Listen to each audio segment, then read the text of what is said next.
আকাশবাণী শিলচর আঞ্চলিক সংবাদ পড়ছি শান্তশ্রী সোম। আজকের বিশেষ বিশেষ খবর হলো, নাগরিকত্ব সংশোধনী আইনের অধীনে নাগরিকত্ব লাভ করার ক্ষেত্রে আবেদনের যোগ্যতার সময়সীমা 2024 সালের 31 ডিসেম্বর পর্যন্ত বৃদ্ধি। রাজ্য পর্যায়ের শিক্ষক পুরস্কারের জন্য আসামের 15 জন কৃতি শিক্ষকের নাম ঘোষণা। হাইলাকান্দির পিএম শ্রী জামিরা উচ্চতর মাধ্যমিক বিদ্যালয়ের প্রধান শিক্ষক সুফিয়ান সিদ্দিকী বড়ভূইয়ার এই সম্মান লাভ। অসামরিক বিমান পরিবহন সংক্রান্ত বিষয়ে উত্তর পূর্বাঞ্চলের মন্ত্রীদের সম্মেলন তথা তৃতীয় উত্তর পূর্ব অসামরিক বিমান পরিবহন সম্মেলন আগামীকাল ইটানগরে এবং রাজ্যের চা জনগোষ্ঠীর লোকেদের পরম্পরাগত উৎসব করম পূজা আজ উৎসাহ উদ্দীপনায় পালিত। বরাক উপত্যকায় এই উৎসবকে কেন্দ্র করে চা বাগান এলাকাগুলোতে উৎসবের মেজাজ। এবারে বিস্তারিত খবর। নাগরিকত্ব সংশোধনী আইনের অধীনে নাগরিকত্ব লাভের ক্ষেত্রে কেন্দ্রীয় সরকার নতুন নির্দেশনা জারি করেছে।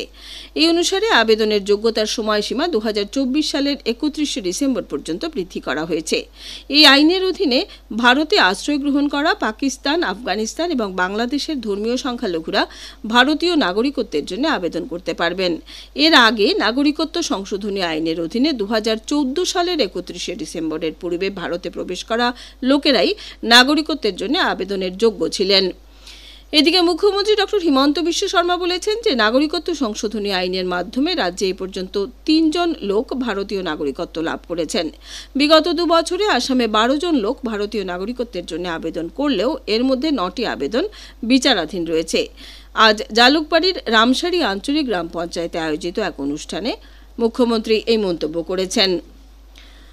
সুপ্রিম কোর্ট এক গুরুত্বপূর্ণ রায়ে প্রথম শ্রেণী থেকে অষ্টম শ্রেণী পর্যন্ত পাঠদান করা শিক্ষকদের টেট উত্তীর্ণ হওয়ার বিষয়টি বাধ্যতামূলক করেছে। তবে সংখ্যালঘু শিক্ষা প্রতিষ্ঠানের ক্ষেত্রে এই রায় কার্যকর হবে না। যেসব শিক্ষকের চাকরির কার্যকাল 5 বছর বা তার থেকে কম, তারা টেট পরীক্ষা না দিয়েই বাকি সময়টুকু চাকরি করে যেতে পারবেন। তবে পদোন্নতি চাইলে টেট উত্তীর্ণ হতে হবে বলে এই রায়ে জানানো হয়েছে।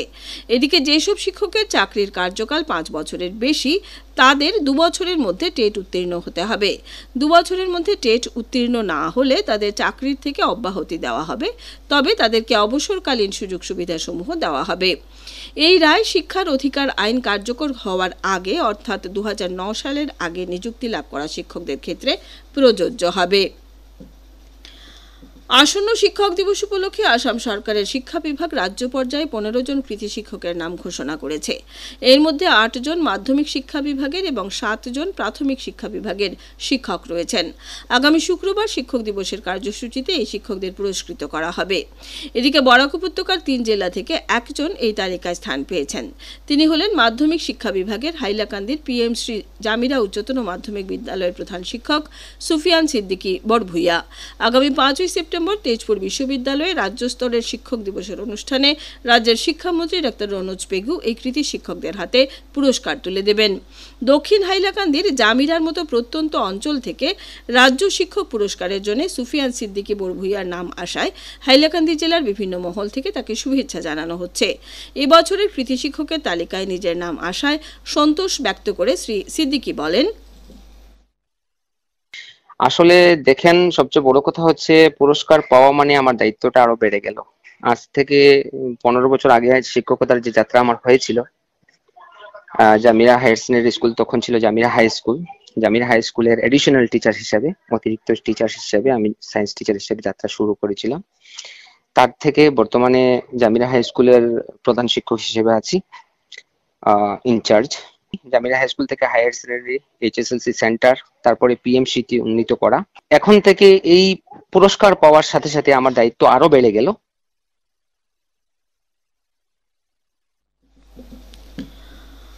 অসামরিক বিমান পরিবহন সংক্রান্ত বিষয়ে উত্তর পূর্বাঞ্চলের মন্ত্রীদের সম্মেলন তথা তৃতীয় উত্তর পূর্ব অসামরিক বিমান পরিবহন সম্মেলন আগামীকাল ইটানগরে অনুষ্ঠিত হবে।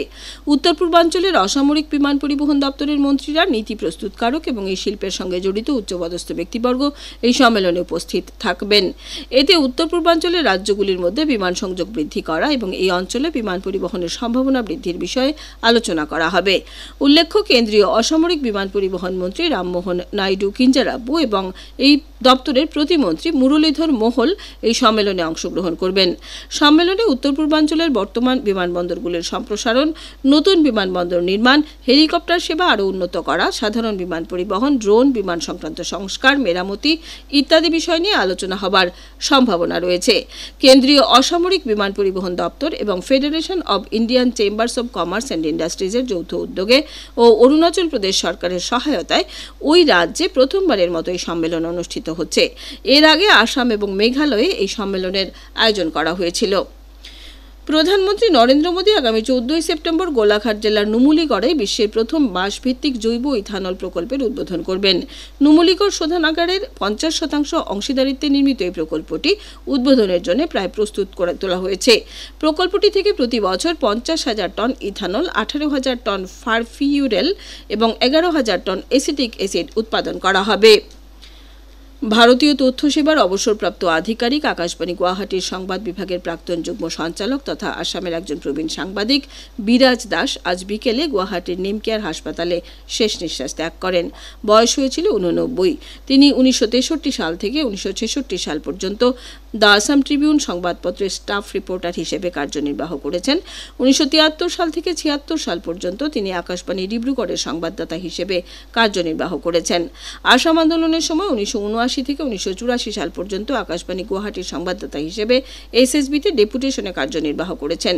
তথ্য সম্প্রচার মন্ত্রণালয়ের ক্ষেত্র সম্প্রচার সঞ্চালকালয়ের অধীনে মেঘালয়, মিজোরাম এবং ত্রিপুরাতে আঞ্চলিক আধিকারিক হিসেবেও তিনি কর্মরত ছিলেন। পরবর্তী সময়ে তিনি প্রেস ইনফরমেশন ব্যুরোর উপপ্রধান তথ্য আধিকারিক হিসেবে কর্মরত ছিলেন। শ্রী দাস আকাশবাণী গুয়াহাটির যুগ্ম সঞ্চালক হিসেবে কার্যনির্বাহ করে অবসর গ্রহণ করেন। আকাশবাণী শিলচর কেন্দ্রের আঞ্চলিক সংবাদ আমাদের ইউটিউব চ্যানেল এআইআর নিউজ শিলচরের মাধ্যমে শোনা যাচ্ছে। এছাড়া আমাদের Facebook page all India radio news Silchar এবং এক্স হ্যান্ডেল @AIR News_ শিলচরের মাধ্যমেও এই সংবাদ শোনা যাবে। খবর প্রচারিত হচ্ছে আকাশবাণী শিলচর কেন্দ্র থেকে।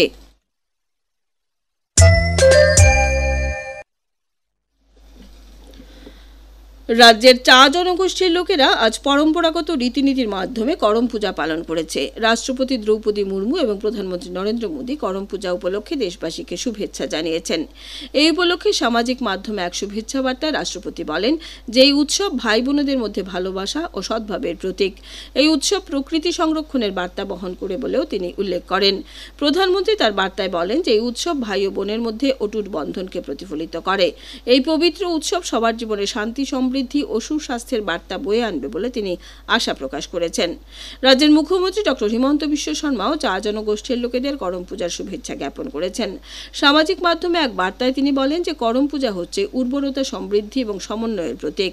উল্লেখ্য, শস্য উৎপাদন বৃদ্ধির কামনায় ভাদ্র মাসের শুক্লা একাদশী তিথিতে এই পূজা উদযাপন করা হয়। বরাক উপত্যকার 3 জেলায়ও আজ উৎসাহ উদ্দীপনায় করম পূজা অনুষ্ঠিত হয়েছে। কাছাড় জেলার বিভিন্ন চা বাগানে আজ ধর্মীয় উৎসাহ উদ্দীপনায় করম পূজা পালন করা হয়েছে। আসাম প্রদেশ কুরুখ ওরাং সংঘের উদ্যোগে আজ ডলু চা বাগানের ময়নাগড়ে ধর্মীয় রীতিনীতি মেনে করম পূজার আয়োজন করা হয়েছে। সংঘের সাধারণ সম্পাদক বিরসা ওরাং জানান যে একটি গাছ কাটলে 3টি গাছ রোপণ করাই করম পূজার মূল উদ্দেশ্য। প্রকৃতির ভারসাম্য রক্ষা করতে গাছ রোপণ করাই চা জনগোষ্ঠীর অন্যতম কর্তব্য বলে তিনি মন্তব্য করেন।